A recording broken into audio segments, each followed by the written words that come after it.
యాదాద్రి భువనగిరి జిల్లా గుండాల మండలం సీతారాంపురం గ్రామంలో పిచ్చి కుక్కల బెడద రోజురోజుకు పెరిగిపోతుంది.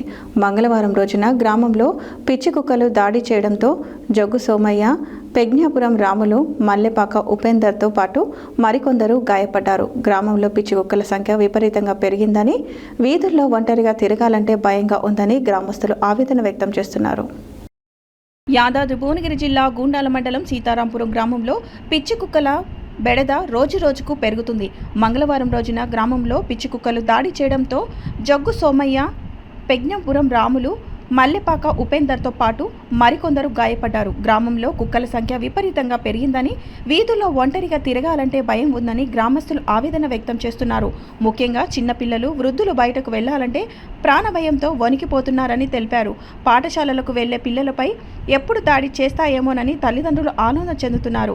గ్రామ పంచాయతీ అధికారులు పట్టించుకోకపోవడంతోనే ఈ సమస్య తీవ్రమైందని, వెంటనే స్పందించి పిచ్చి కుక్కలను గ్రామం నుండి తరలించాలని గ్రామస్తులు విజ్ఞప్తి చేస్తున్నారు.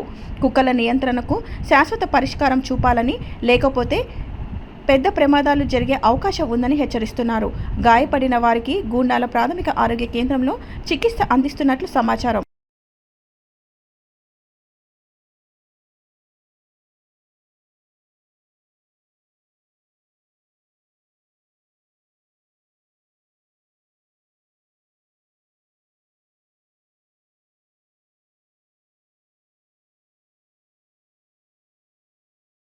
ఇంకా ఇది రెప్ప మొత్తం ఈ కన్నెట్టుంది, రెప్ప కింద మొత్తం అంటుకపోయింది. ఎరుకుకేనా పోయి కూర్చున్నావా అవుతా అనుకో మొత్తం వచ్చింది మీద మీద మొత్తం ఎగిరి తింటున్నాను. మరి ఎంబడి తలగాలకి 5 గడిచిన కట్ట కింద ఇంజక్షన్ తీసుకోబో.